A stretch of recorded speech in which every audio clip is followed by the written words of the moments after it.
The movie, The Propaganda Game, is filmed by Álvaro Longoria, which is a Spanish film producer. He was a writer and also the director.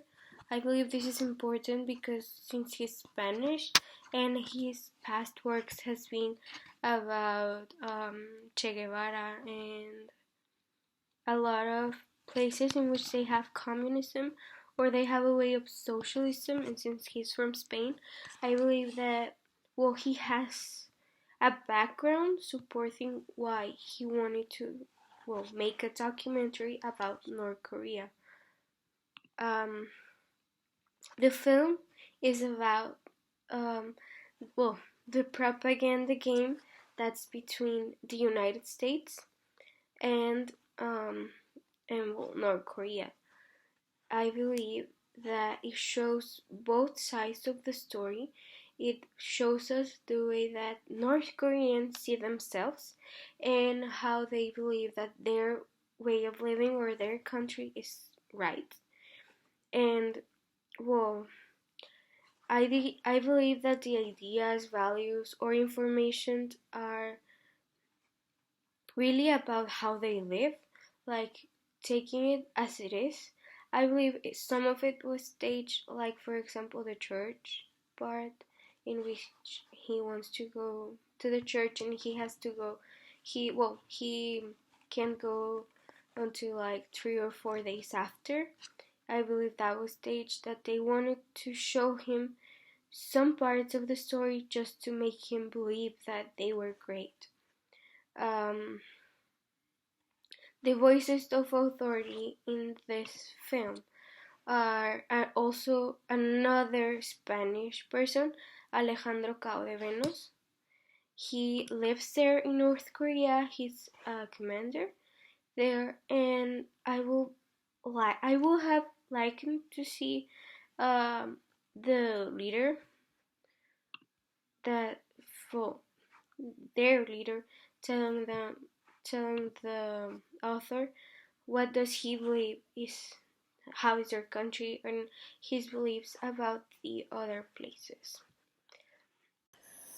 I believe that the reason that this film was made was to show us the other side of the story, because there's always two sides to every story, and we only ever get to see the winner's side, which in this case is the United States of America's version.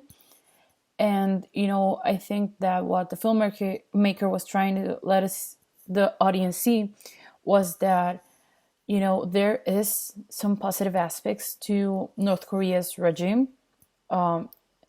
There's people are happy. They don't realize that they're being oppressed in some aspects, and they are, most of them are generally happy.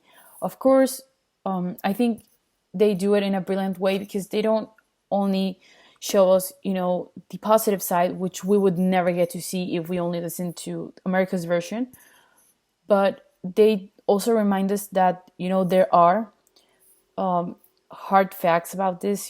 There's also how they are forced to praise their leaders and the whole deal about the concentration camps.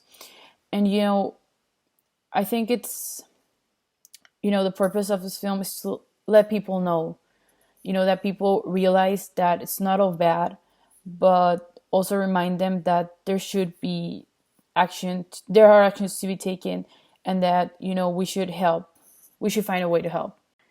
And I believe that the people who would be most benefited from this, the impact of this film will be North Koreans themselves, because how would, unless the rest of the world knows what's going on, there's no way of helping them. Sure, they're happy in a way, but I think that, a lot of people don't know about how they have concentration camps. And it's ridiculous to think that they're still going on. That in 2016 there's still concentration camps where innocent people are tortured and they suffer. And if people don't find out, no one will take a stand. And I mean take a stand, people from outside the country. And I feel like if we spread this, if we spread awareness, I feel like, maybe we could reach a point where people will want to take a stand and will try to help North Koreans, because sure, some of them are happy, but I think that there's some aspects of the North Korean regime that could be, eliminated, and people would still live a happy life.